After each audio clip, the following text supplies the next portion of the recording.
जय श्री कृष्ण। नमस्कार।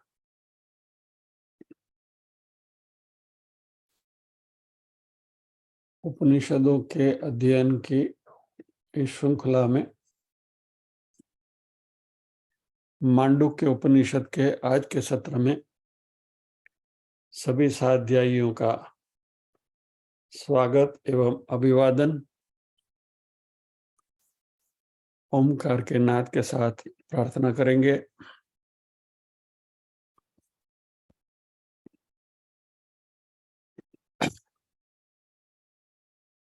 ओमकार के नाद के साथ प्रार्थना करेंगे।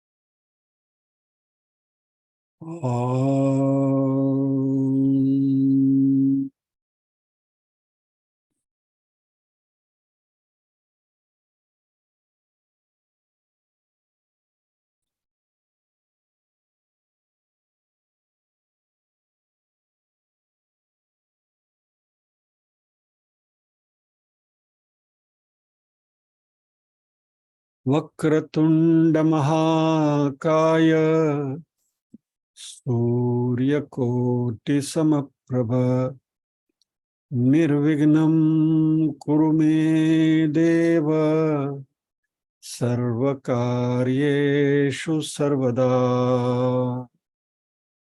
या कुन्देन्दु तुषारहारधवला या शुभ्रवस्त्रावृता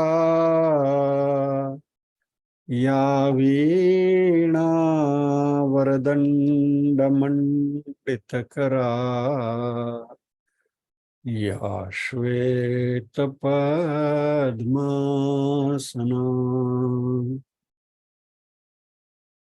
या ब्रह्माच्युतशङ्कर प्रभृतिभिः देवैः सदा वन्दिता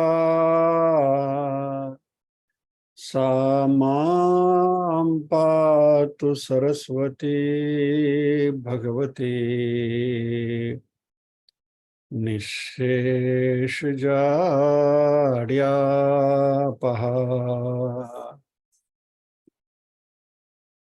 वसुदेवसुतं देवं कंसचाणूरमर्दनं देवकी परमानन्दं कृष्णं वन्दे जगद्गुरुम्। ॐ सहना भवतु सहनौ भुनक्तु सह वीर्यं करवावहै तेजस्विनावधितमस्तु मा विद्विषावहै। ॐ शान्ति शान्ति शान्तिः।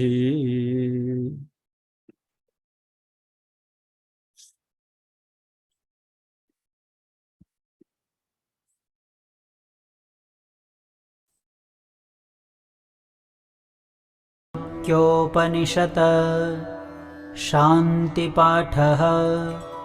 भद्रं कर्णेभिः शृणुयाम देवाः भद्रं पश्येमाक्षभिर्यजत्राः स्थिरैरङ्गैस्तुष्टुवागुंसस्तनूभिः व्यशेम देवहितं यदायुः।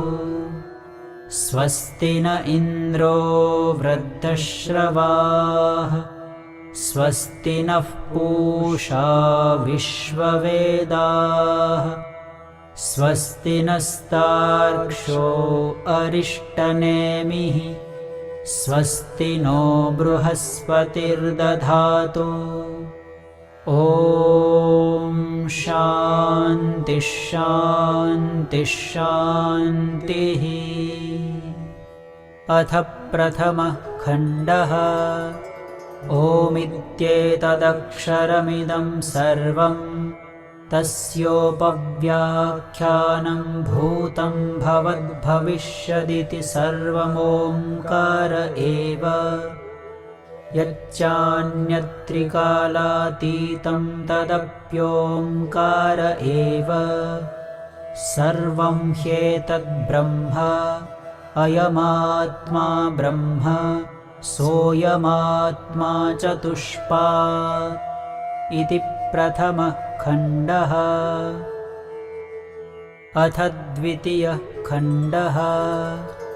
जागरितस्थानो बहिः प्रज्ञः सप्ताङ्ग एकोनविंशतिमुखः स्थूलभुक् वैश्वानरः प्रथमः पादः। स्वप्नस्थानोऽन्तः प्रज्ञः सप्ताङ्ग एकोनविंशतिमुखः प्रविविक्तभुक् तेजसो द्वितीयः पादः। यत्र सुप्तो न कञ्चन कामं कामयते न कञ्चन स्वप्नं पश्यति तत्सुषुप्तम्। सुषुप्तस्थान एकीभूतः प्रज्ञानघन एव आनन्दमयो ह्यानन्दभुक् चेतोमुखः प्राज्ञस्तृतीयः पादः। एष सर्वेश्वर एष सर्वज्ञ एषोऽन्तर्याम्येष योनिः सर्वस्य प्रभवाप्ययो हि भूतानाम्।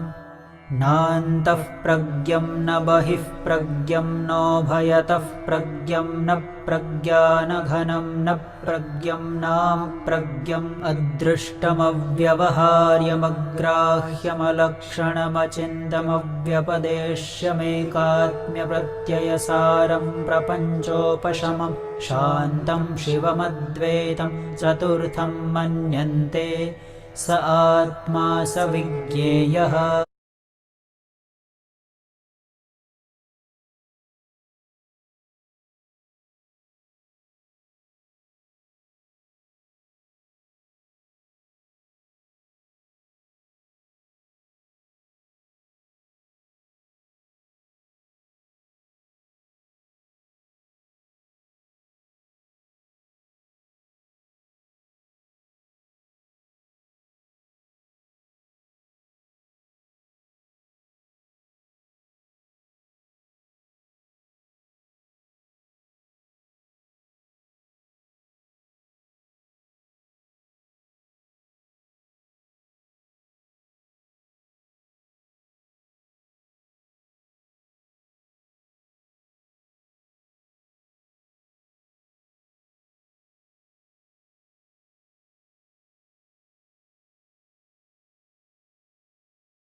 मेरी आवाज नहीं आ रही है। आवड़ी नान्त प्रज्ञम न बहिष्प्रज्ञम नो भयते प्रज्ञम न प्रज्ञानघनम न प्रज्ञम न प्रज्ञम अदृष्ट्यम अव्यवहारम अग्राह्यम अलक्षणम अचिन्त्यम अव्यपदेश्यम एकात्म प्रत्ययसारम प्रपंचोपशमम शांतम शिवमद्वैतम चतुर्थम मन्यते स आत्मा स विज्ञेयः। ये सब जो नाटक है वही आत्मा है और उसके बारे में ही जानकारी प्राप्त करनी है।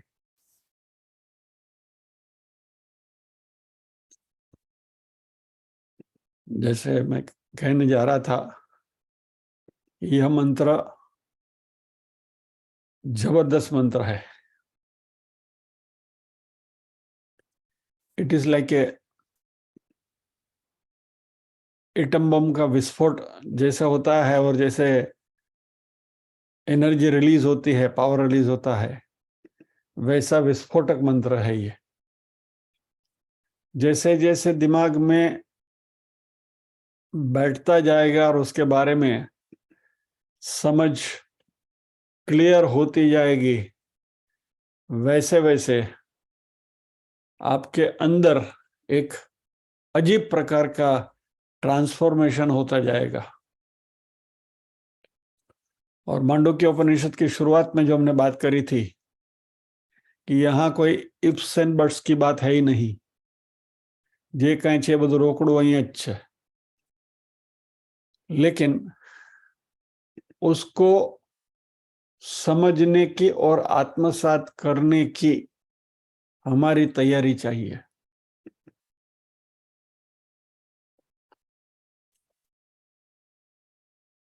आइए प्रवेश करते हैं।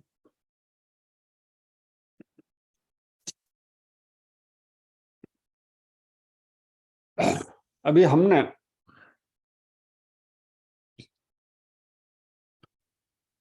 हमारा जो चैतन्य अथवा हमारा आत्मा के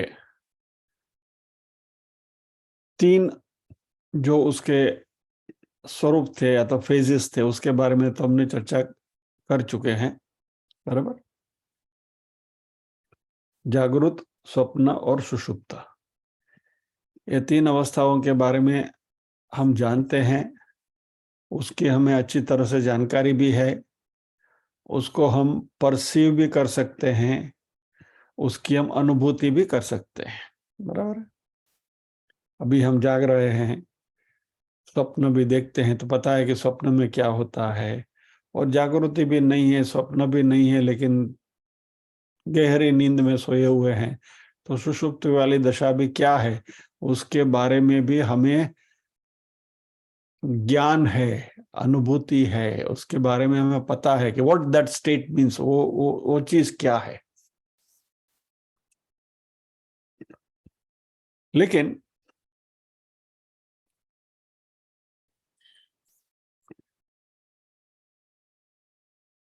अभी इसको ये जागृत, स्वप्न और सुषुप्ति को हमने 3 लेवल पर देखा, 2 लेवल पर देखा, सॉरी 3 दशाएं 2 लेवल पर देखा, व्यष्टि और समष्टि, बराबर।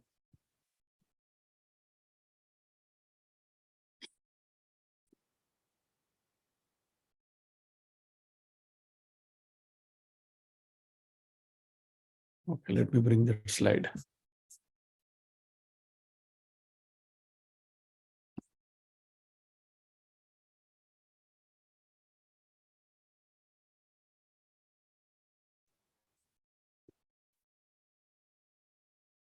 जो जागृत है वह वैश्वानर है, जो स्वप्न में है वो तेजस है, और जो सुषुप्ति में जो है वह सुषुप्त है। अभी ये व्यष्टि के लेवल पर है, वैसे ही समष्टि के लेवल पर भी है जो आपने देखा था। अभी ये जिस कक्षा की हम बात करते हैं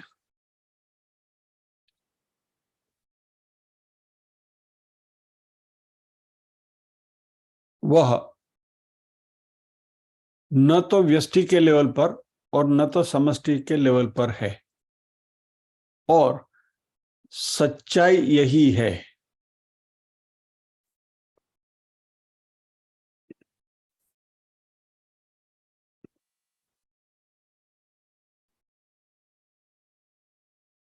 आज मेरी स्मृति थोड़ी मेरे साथ दगाबाजी कर रही है, इसलिए स्पेसिफिक टर्म्स याद नहीं आ रहे थे। व्यष्टि के लेवल पर विश्व, तेजस और प्राज्ञ, और समष्टि के लेवल पर विराट, हिरण्यगर्भ और ईश्वर, यानी विश्व, विराट, तेजस, हिरण्यगर्भ, प्राज्ञ और ईश्वर, ये 3 लेवल हमारे थे। आप कहेंगे कि अभी इसमें क्या याद करने की आपकी ये चली गई, हमसे पूछ लेते थे, हम बता देते। सॉरी, ये गलती हो गई मेरी। हाँ, आपसे पूछ लेना चाहिए था instead of wasting so much time. Anyway, तो कभी कभी स्मृति दगा दे देती है। Certain things which are so obvious, जो सामने है लेकिन वो निकल जाता है। આપણે કહીએ કે હૈયે છે પણ ઓઠે નથી, એવું એવું થાય ઘણી વાર, વોટએવર। એનીવે, तो ये जो है, ये जो 3 पैर है, तो ये व्यष्टि के लेवल पर और समष्टि के लेवल पर, दोनों लेवल पर नहीं है। सत्य कुछ अलग ही है, रियलिटी इज डिफरेंट। और व्यष्टि भी नहीं है, समष्टि भी नहीं है, क्योंकि यदि हम उसको थोड़ा समझने की कोशिश करना, we are going little deeper, पानी थोड़ा गहरा हो रहा है। ये आपको इसलिए मैं कहता हूं ताकि आप थोड़े अटेंटिव हो जाएं ये बात समझने के लिए। यदि हम कहें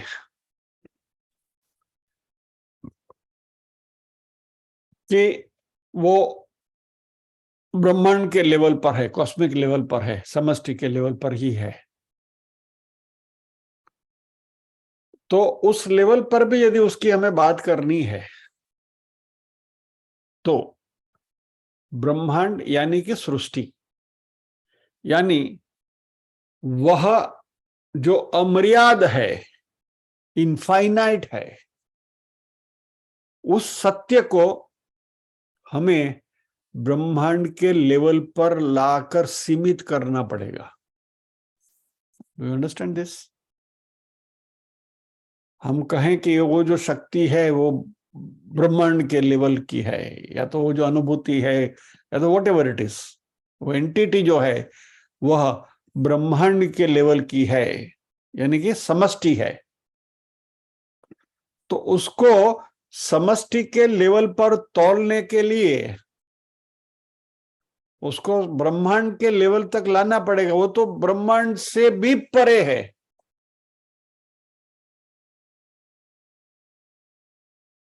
और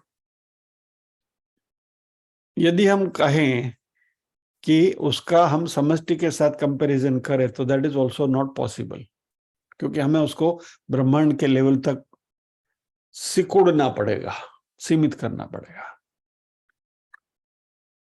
और यह परब्रह्म, supreme Brahma, the absolute, ultimate truth जो भी कहें, वह इस सृष्टि का कारण भी नहीं है और कार्य भी नहीं है। देखिए, अभी हम literally we are going tangentially. पहले हमने क्या देखा कि ब्रह्म सृष्टि का कारण है, अभिन्न निमित्तोपादान कारण, बराबर। तो वही निमित्त भी है, वही उपादान है। घड़ा बनाया तो कुंभार भी वही है, मट्टी भी वही है। ये बात हम करते रहे, बराबर, अभिन्न निमित्तोपादान कारण ब्रह्म को। और ये अभिन्न निमित्तोपादान कारण रूप ब्रह्म, जो मिट्टी भी स्वयं है, घड़ा भी, अरे मिट्टी भी स्वयं है, बनाने वाला कुंभार भी सही है, और उसमें से उन्होंने जो घड़ा बनाया, बराबर, वो भी वही है अल्टीमेटली। नाउ, अभी तक तो हमने यहां तक बात करी कि भाई वो कारण है, वो और वो कार्य है, यानी कि मिट्टी वही है, कुंभार वही है, और घड़ा भी वही है। कारण और कार्य दोनों वही है।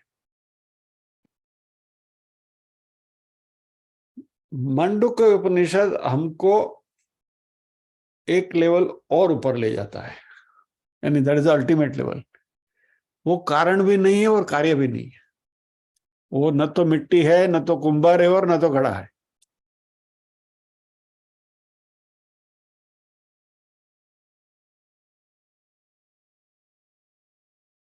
तो कार्य कारण का जो संबंध है वो भी ये सुप्रीम ब्रह्म जो है, अल्टीमेट रियलिटी जो है, एब्सोल्यूट ट्रूथ जिसको हम कहते हैं, परम सत्य जिसको हम कहते हैं, उसकी उस वो न तो किसी का कारण है और न न कोई कार्य है। क्योंकि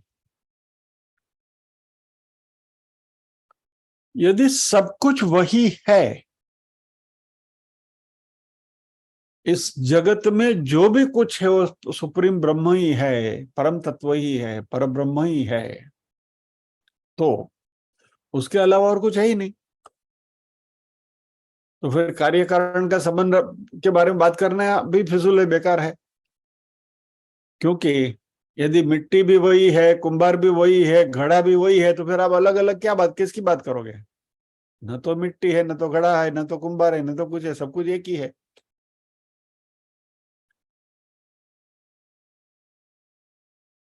और इसलिए मांडुक्य उपनिषद स्थूल, सूक्ष्म और कारण स्थितियां जो हैं, जिसके साथ हमारी चेतना जुड़ी हुई है, उससे आगे जाकर चेतना को इन सब से डिस्कनेक्ट करके चेतना को मात्र चेतना के रूप में देखने की बात कर रहा है।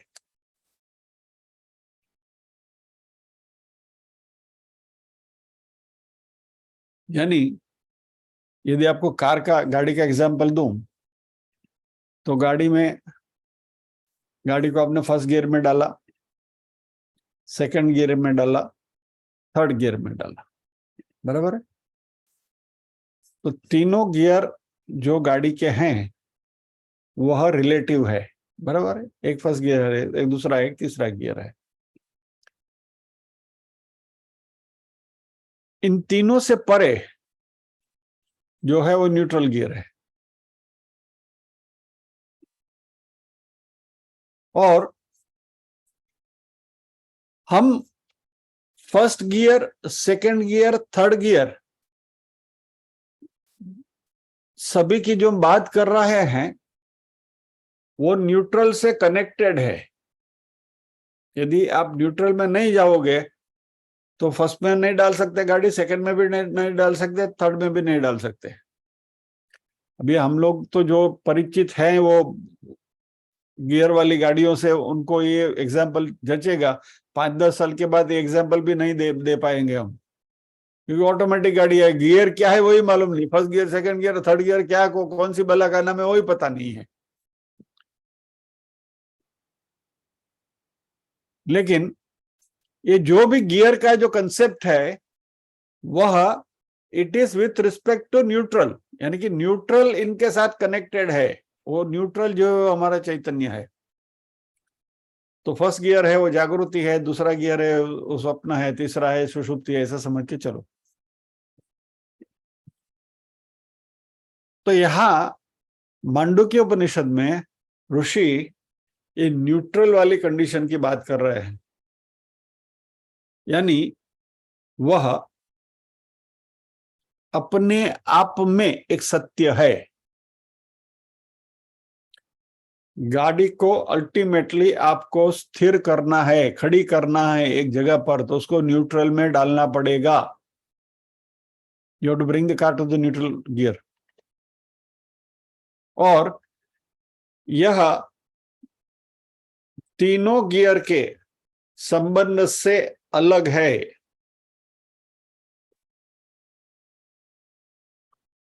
तो जब भी हम ईश्वर तत्व की बात करें, तो ईश्वर तत्व की बात भी हम इस ब्रह्मांड के साथ के संबंध से या तो ब्रह्मांड के साथ के रिलेशन से उसकी बात कर सकते हैं। Let us take an example. हम ईश्वर तत्व को कैसे जानते हैं? तो सर्वव्यापी, सर्वज्ञ, सर्वशक्तिमान, बराबर, ओमनी प्रेजेंट, ओमनीसिएंट, ओमनीपोटेंट। अभी ये सर्वव्यापित्व है, या तो ये सर्वज्ञत्व है, या तो सर्वशक्तिमान शक्तिमत्व जो है वह, उसका रेफरेंस क्या है? उसका रेफरेंस एक क्रिएशन यानी कि ब्रह्मांड है। कि ब्रह्मांड की कंपैरिजन में, ब्रह्मांड के साथ जब भी हम उसकी तुलना करते हैं तो तभी वो सर्वशक्तिमान है। ब्रह्मांड के साथ जब भी हम उसकी तुलना करते हैं तो सर्वज्ञ है, और ब्रह्मांड के साथ उसकी तुलना करते हैं तो सर्वव्यापी है। यानी थोड़ा और फाइनल एस्पेक्ट उसका लें तो परमात्मा को, ईश्वर को यदि हम सर्वव्यापी यानी कि ओमनी प्रेजेंट समझें, सर्वव्यापी है, उसका अर्थ ऐसा हो गया कि हम उनको स्पेस के दायरे में नापते हैं। We are trying to measure him और we are trying to perceive him with respect to the space, यानी this is one entity which occupies the entire space. तो हमने क्या किया? पहले स्पेस एज ए मेजरमेंट लिया, as an element of measurement लिया, यानी कि नापने की एक परिमाण हमने लिया स्पेस को, और फिर हमने कहा कि सारा स्पेस, सारा आकाश जो ऑक्यूपाई कर लेता है वह सर्वव्यापी, यानी ईश्वर का जो सर्वव्यापित्व है वह भी हम इस ब्रह्मांड के स्पेस के द्वारा नापते हैं। सिमिलरली ईश्वर की ओमनिसियंस, सर्वज्ञता, तो भी हम कैसे नापते हैं कि भाई ये संसार में जो भी कुछ है वह उनको मालूम है, यानी वह, क्योंकि उनको सब कुछ मालूम है इसलिए वह इस ब्रह्मांड में किसी भी चीज के ऊपर अपना आधिपत्य जमा सकते हैं। ये बात हम पहले कर चुके हैं, दोबारा रिपीट कर रहा हूं।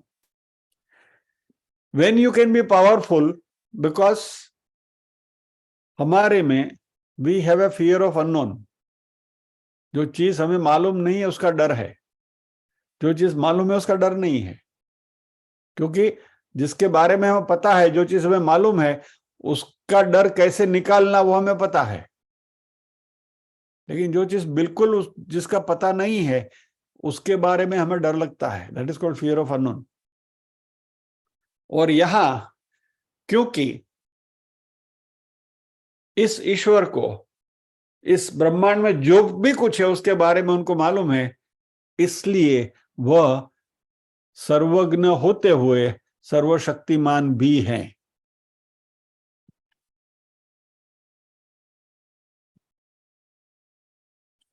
तो GOD, बराबर, बनाने वाले, ऑपरेटर और डिस्ट्रॉयर, बराबर, क्रिएटरशिप, प्रिजर्वेटरशिप और डिस्ट्रॉयरशिप, वह इस ब्रह्मांड के साथ के रिलेशन से बनता है। यानी कि ब्रह्मांड को बनाने वाले हैं, इस ब्रह्मांड को चलाने वाले हैं, इस ब्रह्मांड का प्रलय करने वाले हैं। लेकिन ये सब हम किससे उनकी ये शक्तियों को नापते हैं? ब्रह्मांड के साथ उनको जोड़ते हुए।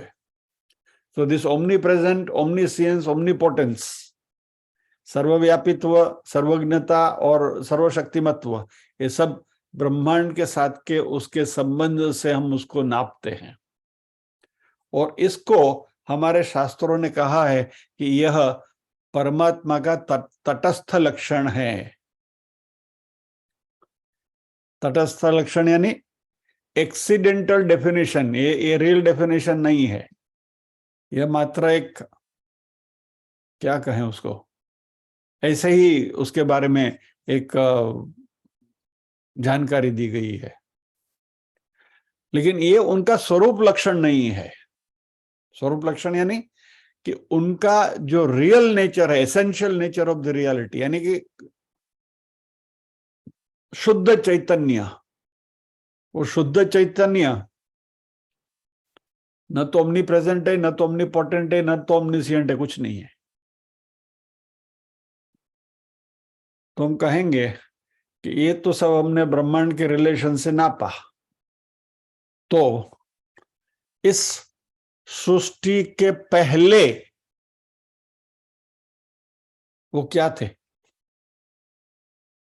What was God before creation? क्योंकि अभी हमने क्या कहा, इस बात को समझने की कोशिश करना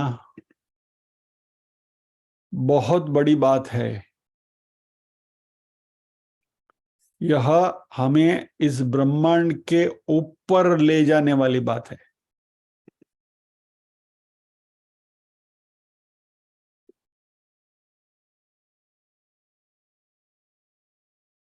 इत्तेफाक से कल ही एक रचना मेरे सामने आई, जो शायद स्वीट डिश के रूप में आपको परोसी जा सकती है, लेकिन आज नहीं परोसने वाला हूं।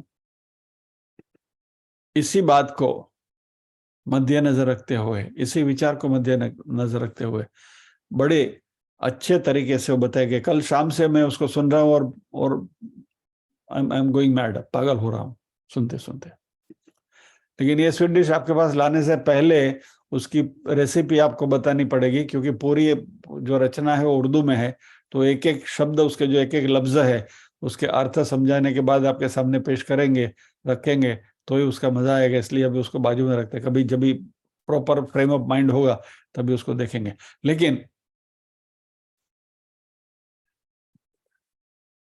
मांडुक्य उपनिषद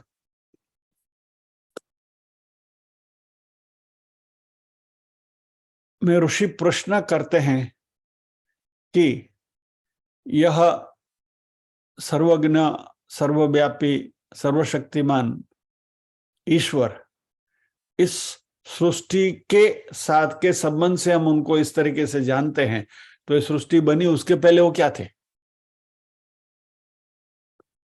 उसके पहले वो जो था वही उनका स्वरूप लक्षण है, यानी कि वही उनकी एसेंशियल कैरेक्टरिस्टिक है। तो यह परमात्मा अपने आप में सृष्टि के सर्जक, सृष्टि के नियामक और सृष्टि के संहारक से भी और कुछ आगे हैं।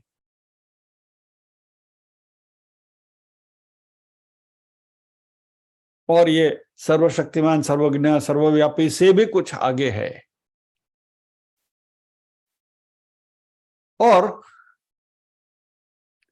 यह क्या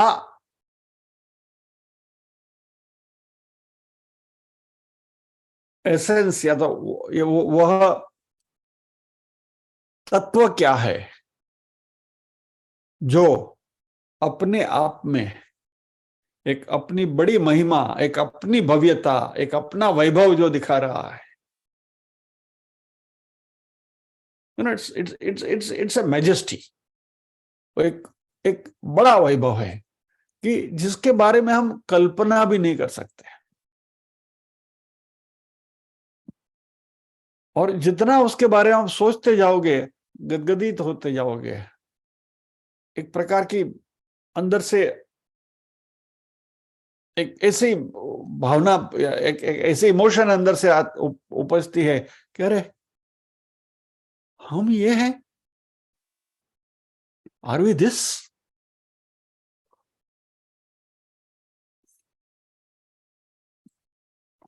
दिमाग चकरा जाता है जब इस भव्यता, इस वैभव के बारे में हम सोचते हैं।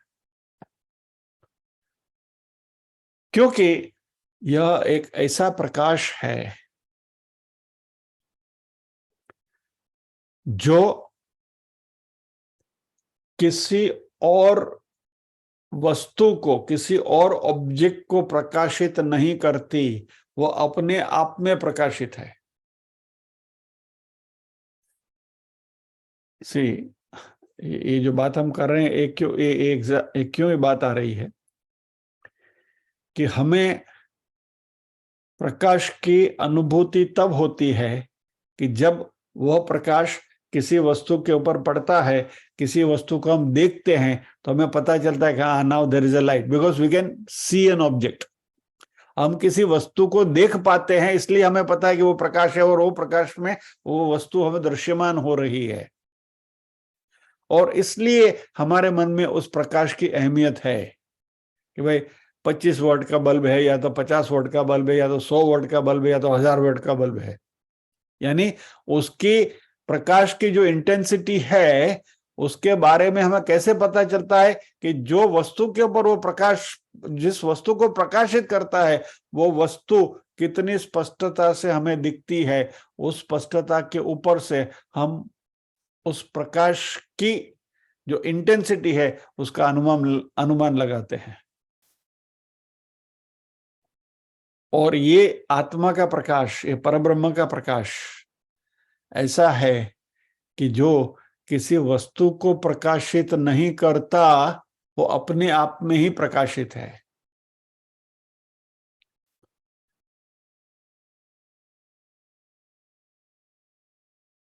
मान लीजिए कि एक 1000 वाट का बल्ब यहां जल रहा है आपके कमरे में, सब कुछ जड़ थे, और आपको ऐसी कोई शक्ति मिल जाए और आप स्वयं जाकर उस बल्ब के अंदर बैठ जाएं, बराबर, यानी कि आप स्वयं वो बल्ब बन जाएं, तो जो अनुभूति होगी यह आत्म तत्व की अनुभूति है। Just try to imagine. अभी वो प्रकाश का 1000 वाट के बल्ब की जगह आप अपने आप को सूर्य के लेवल के ऊपर उसकी कल्पना करो, और वह सूर्य तो मात्र इस ब्रह्मांड को प्रकाशित कर रहा है। ऐसे हजारों सूर्य हैं, उनका उसका जो प्रकाश है। Connect the dots, integrate yourself. ऊपर ऊपर ऊपर ऊपर जाते जाइए, और जब भी आपको पता चलेगा कि अरे ये मैं हूं, ये हमारा स्वरूप है, और जैसे जैसे सोचते जाओगे दिमाग चक्रावे पे चढ़ता जाएगा। I am literally going mad thinking at this. पागल हो रहा।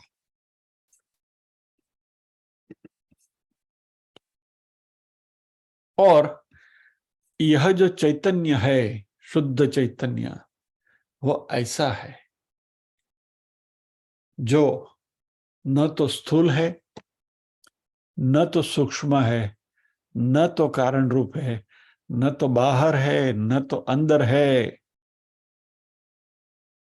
और यह जो परम सत्य है, इसको ऋषि इस 7वें मंत्र में इसके बारे में बताने की कोशिश कर रहे हैं, और इसी को उन्होंने नाम दिया तुर्य। जो हमारी चेतना का चतुर्थ पाद कहा गया, जो सारे संबंधों से अपने आप को अलग करते हुए, यानी स्थूल, सूक्ष्म और कारण, ये तीनों स्थितियों से अपने आप को अलग करते हुए एक देदीप्यमान प्रकाश के रूप में प्रकाशित है। क्योंकि जागृति में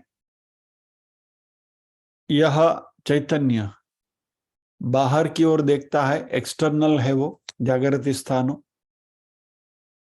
स्वप्न में वो अंदर है,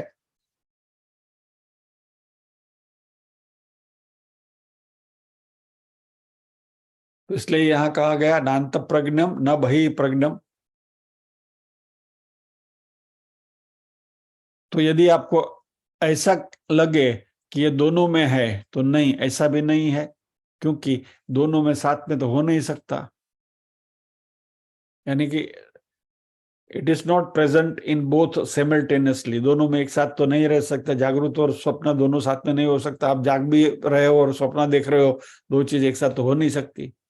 और इसलिए कहा गया कि न उभयतः प्रज्ञम, यानी जागृति और स्वप्न दोनों में साथ में भी वो नहीं है। और न प्रज्ञान घनम, यानी वह कोई जल की बड़ी राशि की तरह, यानी कि समुद्र की तरह एक इकट्ठी हुई शक्ति भी नहीं है।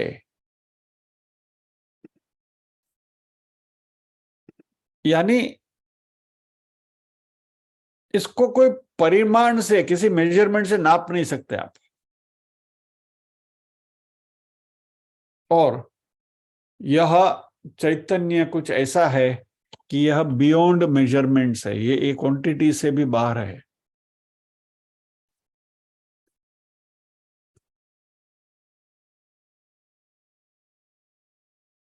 तो न अंतरप्रज्ञा, न बहिष्प्रज्ञा, न प्रज्ञान घनम, यानी जागृत भी नहीं है, स्वप्न भी नहीं है, सुषुप्त भी नहीं है। तो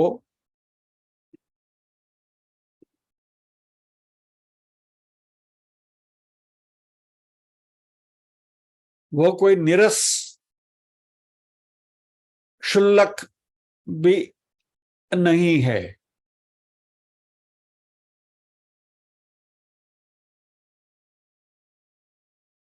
इसको डिस्क्राइब करना ही नामुमकिन है। और ये जो नहीं हो सकने वाली बात है, उसको शब्दों में बांधने की कोशिश की जा रही है। I I I I am at a loss how to express it. इसको इसको उसकी अभिव्यक्ति कैसे करें, उसको शब्दों में कैसे ढालें, वही समझ में नहीं आ रहा है।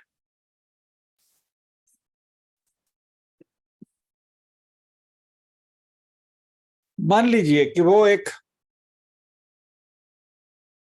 चैतन्य है कि जिसके सामने कोई वस्तु नहीं है, वो किसी वस्तु को प्रकाशित नहीं कर रहा है, ऐसा चैतन्य है। अब जीणु એટલે સાવ जीणु કાતી રહે છે। यानी फिर भी आप उस जो ज्योति है, जो प्रकाश है, उसको कोई न कोई वस्तु के रिलेशन में, उसके संबंध के साथ ही आप उसको नाप रहे हो कि वह ऐसा प्रकाश है जो किसी ऑब्जेक्ट को प्रकाशित नहीं करता, स्वयं प्रकाश है। लेकिन वहां रेफरेंस तो ऑब्जेक्ट का या वस्तु का, तो वो भी नहीं है, क्योंकि जो ऑब्जेक्ट का, जो वस्तु को आप रेफर कर रहे हो, वो वस्तु भी उसी प्रकाश के अंदर समाई हुई है। जैसे आप उड़कर वो बल्ब में घुस गए और फिर वो बल्ब में से आप सूर्य हो गए और फिर ब्रह्मांड के सूर्य हो गए। तो जिस वस्तु को प्रकाशित कर सकता है, वैसे आप सोच रहे, वो वस्तु भी उसी में समाई हुई है। यानी कि वह ज्योति किसी ऑब्जेक्ट के सामने, किसी वस्तु के सामने की नहीं है। इसके अंदर सारे के सारे ऑब्जेक्ट्स, सारी की सारी वस्तुएं उसी में समाई हुई है।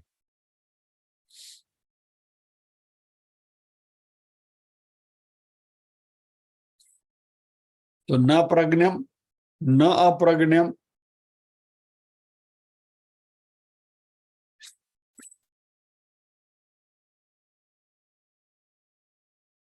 न्याय और वैशेषिक स्कूल ऑफ थॉट्स जो हैं, वह इस बात को कुछ इस तरीके से कहने की कोशिश करते हैं कि वह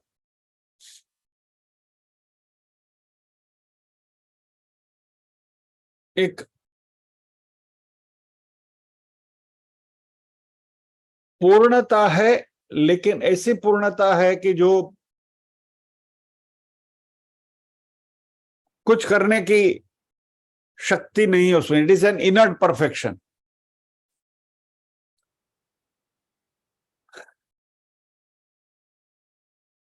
वह अनकॉन्शियसनेस भी नहीं है, यानी कि एब्सेंस ऑफ कॉन्शियसनेस नहीं है, यानी कि वो चैतन्य का अभाव भी नहीं है, तो कुछ नहीं है। आप जो जो भी परिमाण से, जो भी रूपरेखा से, जो भी उदाहरण देकर उसका वर्णन करना चाहो, वो नहीं है।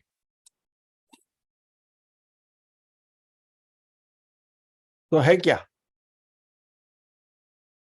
वही परम सत्य है। और उस परम सत्य के बारे में यहाँ ऋषि हमें कुछ कह रहे हैं। तो क्या कहा? पहला उसका कैरेक्टरिस्टिक क्या बताया उन्होंने? अदृष्टम, वो दिखता नहीं है, यू कैनॉट सी इट।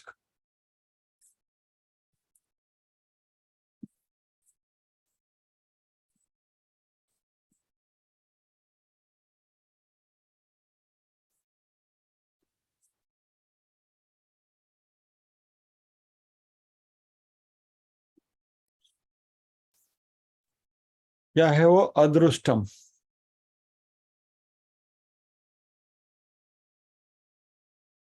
हमारी आंखें उसको देख नहीं सकती। दूसरा कैरेक्टरिस्टिक क्या बताया? अव्यवहार्यम, आप उसके साथ कोई व्यवहार नहीं कर सकते। व्यवहार करना यानी आप न तो उसका स्पर्श कर सकते हो, न उसको पकड़ सकते हो, न उससे आप बातचीत कर सकते हो, न उसको देख सकते हो, न उसको सुन सकते हो।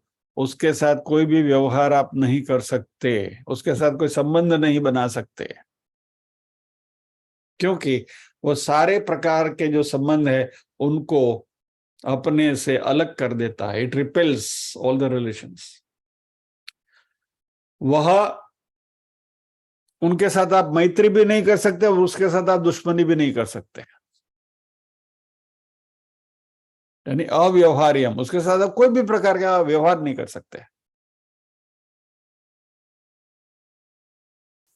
तीसरी बात क्या कही? अग्राह्यम, आप अपनी किसी भी इंद्रिय से उसको पकड़ नहीं सकते। हमारी पंच ज्ञानेंद्रिय जो है, शब्द स्पर्श रूप रस गंध, उससे आप उसके बारे में पता नहीं लगा सकते। फिर अलक्षणम, उसकी कोई व्याख्या नहीं की जा सकती। It is not definable, indefinable. और क्योंकि उसकी व्याख्या नहीं की जा सकती, इसलिए आप उसको डिस्क्राइब नहीं कर सकते, आप उसका वर्णन नहीं कर सकते, अवर्णनीय है। क्योंकि किसी भी चीज का वर्णन करना है तो उसके स्वभाव या तो उसके कैरेक्टरिस्टिक्स या तो उसकी क्वालिटीज के बारे में आपको बात करनी पड़ेगी। कि भाई मेरे हाथ में पेन है, तो आप कहेंगे हाँ पेन अच्छी है, बराबर। तो वो अच्छी क्यों है? तो जब भी लिखते हैं तो अच्छा लिखता है उससे, यानी उसकी क्वालिटी जो है, वो उसके लिखने की जो खूबी है, उस खूबी के साथ उस पेन को आप कंपेयर करते हुए उस क्वालिटी के बारे में बात कर रहे हैं। और ये बात करते हुए आप वो पेन को डिस्क्राइब कर रहे हैं। मेरा मोबाइल अच्छा है क्योंकि उसमें जब फोन आता है तो क्लैरिटी के साथ बात कर सकते हैं, बहुत स्पष्ट आवाज आती है उसमें। तो वो मोबाइल स्पष्ट आवाज से सुनाई दे सकता है, वो उसकी क्वालिटी के साथ उसको कंपेयर करते हुए आप उसका डिस्क्रिप्शन कर सकते हैं। यानी किसी भी चीज का डिस्क्रिप्शन करना है तो उसके गुणधर्म के बारे में बात करते हुए ही आप कर सकते हैं। और यहाँ इसका कोई गुणधर्म के बारे में आप बात नहीं कर सकते, और इसलिए इट इज डिफाइनेबल, या तो वो व्याख्या से परे हैं, उसकी कोई व्याख्या नहीं की जा सकती, वो अलक्षणम है।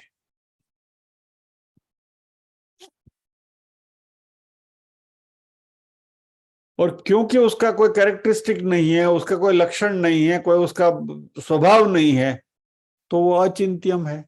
You can not think of it, उसके बारे में सोच भी नहीं सकते आप। और इसलिए क्योंकि वो अचिंत्य है, आप उसके ऊपर मेडिटेट भी नहीं कर सकते, क्योंकि मेडिटेशन करने के लिए कोई भी सापेक्ष वस्तु चाहिए। You need something concrete in front of you to meditate. Meditate यानी क्या? concentrate करना. तो किसके ऊपर concentrate करोगे? इसके बारे में जिसके बारे में सोच ही नहीं सकते तो उसके ऊपर meditate क्या करोगे?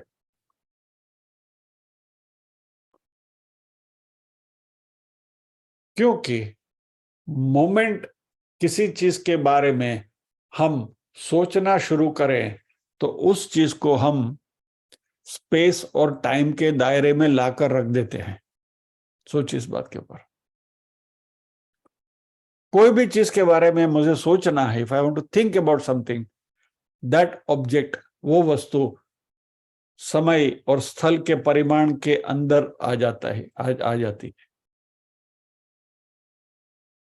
और क्योंकि ये स्थल और समय के परिमाण से बाहर है, it is beyond space and time, उसके बारे में आप नहीं सोच सकते. अचिंत्यम, अव्यपदेश्यम, अवर्णनीय, अनिर्वचनीय है. इसी वजह से यानी आप उसकी महिमा का भी वर्णन नहीं कर सकते. कोई भी शास्त्र इसके बारे में उसका वर्णन नहीं कर सकता. और इसलिए तो हमारे ऋषियों ने गए ना, अंत नेति नेति कर गए, न एति न एति न एति. अरे भाई, इट इज बियॉन्ड एवरीथिंग. वो शब्द है ही नहीं उसके बारे में बात करने के लिए. कोई स्क्रिप्चर्स, कोई शास्त्र उसका वर्णन नहीं कर सकते.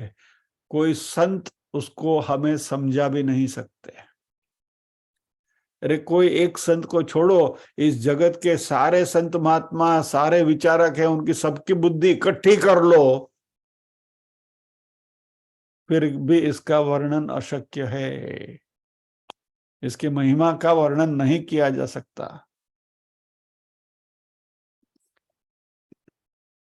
अजोड़ है, अद्वितीय है, इनकम्पेरेबल है. उसकी कहीं किसी से तुलना नहीं की जा सकती.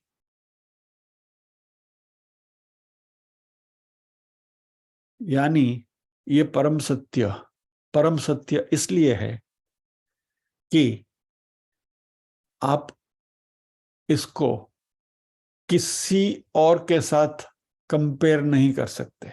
उसकी तुलना कहीं भी नहीं की जा सकती.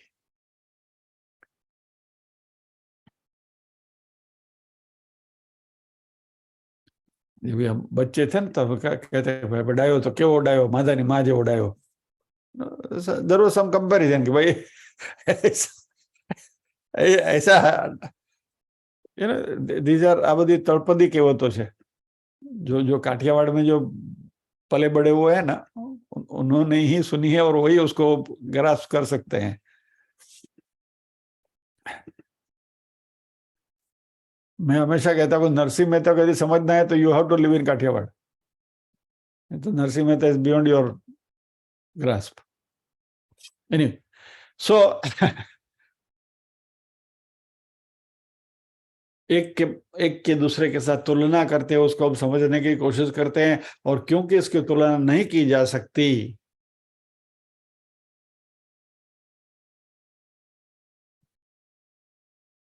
तो उसका रिजल्ट क्या होगा? इसके बारे में बात करते करते हमारी बुद्धि, हमारा मन, हमारा शरीर सब शांत हो जाएगा. कुछ नहीं कर सकते. We can not think of it.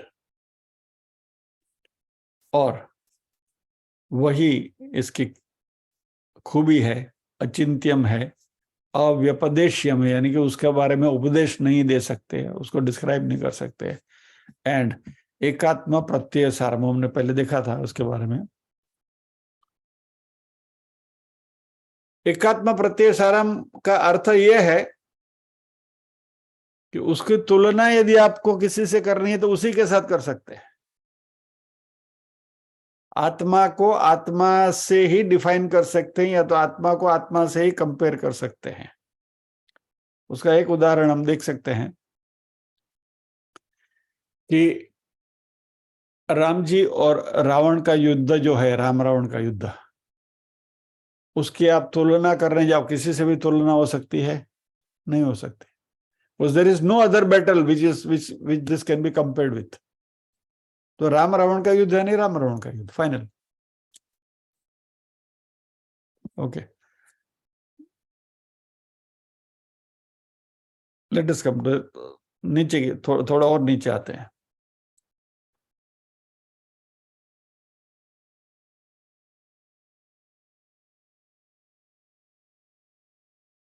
Dahisar वालों के लिए चंगू मंगू ना वड़ा पाव એટલે चंगू मंगू ना वड़ा पाव। वो वही है, उसको there is no comparison with it. शक्कर की मिठास यानी शक्कर की मिठास, that's it. It is sweet as sugar, sugar is sweet, that's it. Sugar बोलो यानी स्वीटनेस आ गई। तो जैसे राम रावण का युद्ध है, वो राम रावण का युद्ध है।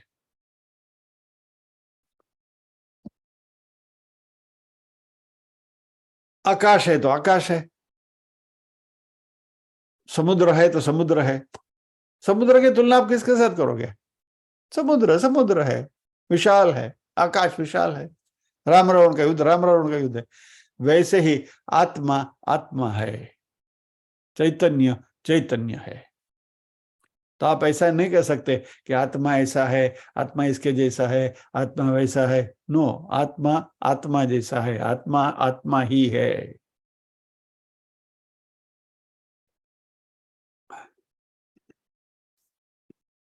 तो आप इस चैतन्य के, इस आत्मा की कंपैरिजन किसी के साथ करने की कोशिश करोगे तो वह पूरी एक्सरसाइज बिल्कुल हास्यास्पद हो जाएगी।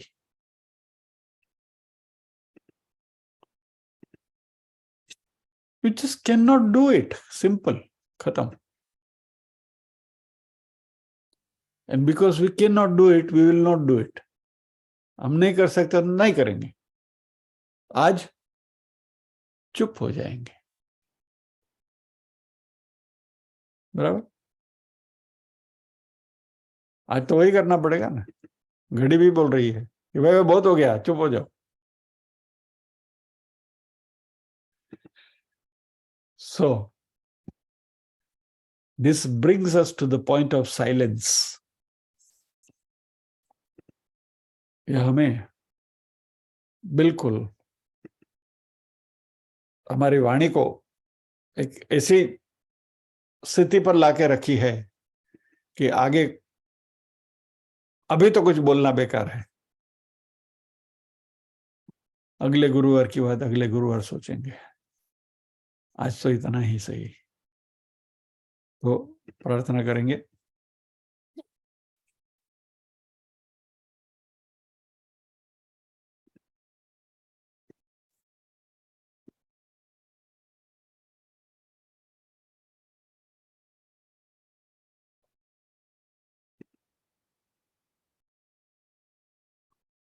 हमारी